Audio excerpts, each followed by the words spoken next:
Hello and welcome to the Financial Bureau channel. I'm a licensed financial advisor in Alberta and Ontario, Canada. Also, a financial advisor and trainer with Aspire Financial Group. I am the CEO of the Financial Bureau. I would love to talk to you about the concept of determining your core values under the basic financial literacy. Before I do that, I want to sincerely say a big thank you for clicking and watching this video. It shows you take your financial welfare seriously and you're already on your journey to your financial literacy. And I'm hoping that you learn one or few things from this video that is going to turn your financial situation around or help you in making solid financial plans for the future. What is financial literacy? I will simply define financial literacy as the ability to read for knowledge and think critically about financially related materials. It is a continuous and a lifetime intellectual process of gaining meaning from financial data. There's a lot more to a solid financial literacy than knowing how to read financial statements, financial news, or even which stock to invest in.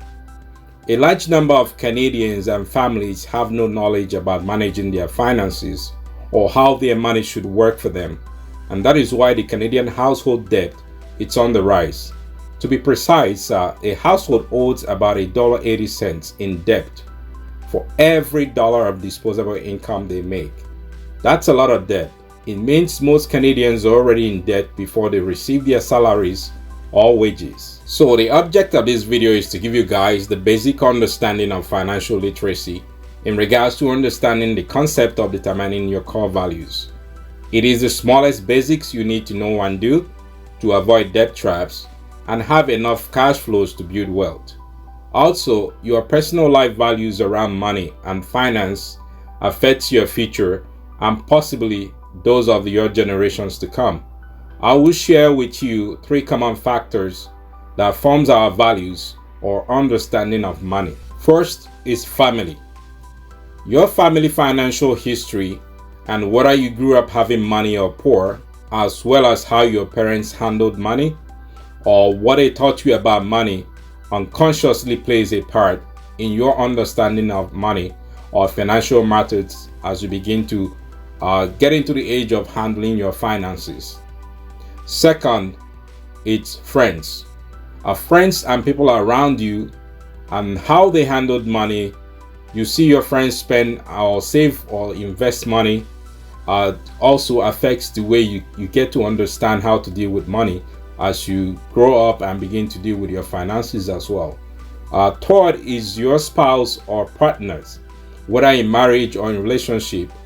The way your partner thinks of how income should be managed or spent can also shape your values about financial planning. Also, even personal experience could have a positive or a negative effect on your value of money. These are the common factors an average Canadian values money and finance. What are your core values? We are human but different. Everyone's core values and the importance they place on things are different and must be individually suited to them. There are potentially thousands of pathways or core values anyone can develop that will lead you in a stronger financial situation than when you started. But I'm going to give you the proven 3 basic core values around finances that works. First is your risk level and tolerance with your cash flow. To truly understand how money works, it is important to identify your risk tolerance when you have to make financial decisions. It is best to know this right as you're starting out to understand financial data. Second, understanding the concept of need versus want. As you educate yourself, you begin to understand the difference between a need and a want. A need is something necessary to live and function. A want is something that can improve your quality of life. The people who are happiest have usually developed a big picture perspective that enables them to step back and rationally think about the short and the long-term costs to obtain the things they want. Once you figure this out, it will help you to make smart investments with your cash flow. Third, Living for the present versus the future. In financial terms, it simply means how you're managing your financial resources in your productive years versus if you plan to maintain a certain quality of life in the future. With a sound financial literacy, you will begin to understand the present value and the future value of your cash flow. For most people, it is easier to spend and live a life of luxury with their continuous cash flow while they can, but forgets that the cash flow might not be the same in the near future. With those three basic core values, you can begin to set financial goals and make some smart decisions. There are also 5 principles or components in building a solid financial literacy. Educating yourself on proper application of these fundamental principles will guarantee a sustainable financial security and generational wealth creation. The first of these 5 components of financial literacy is earning an income. Earning an income simply is to receive as return for effort, especially for work done like wages, services rendered, or return from an investment. One has to earn or have a cash flow in order to learn how to manage it. It is very important to establish a means of cash flow, perhaps multiple incomes through regular jobs and passive incomes. The idea is not to be caught in the rat race. Keep your regular job, but get great other means of earning to increase your cash flow. You do not necessarily need to earn a lot of income to have financial security. Just know how to make your income work for you. Secondly, spending and budgeting.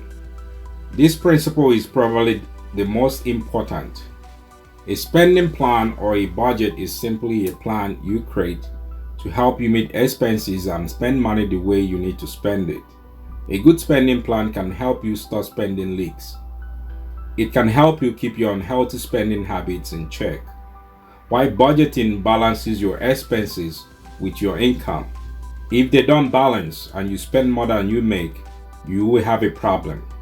Many people don't realize they spend more than they earn and slowly sink deeper into debt every year.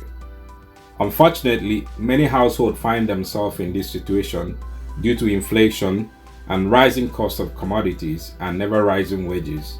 If you don't have enough money to do everything you would like to do, then you can use this planning process to prioritize your spending and focus your money on the things that are most important to you. Savings and investments. Putting aside a sum of money in a systematic manner can help you stay out of the many uncertainties of life, providing you with an opportunity to enjoy a quality life.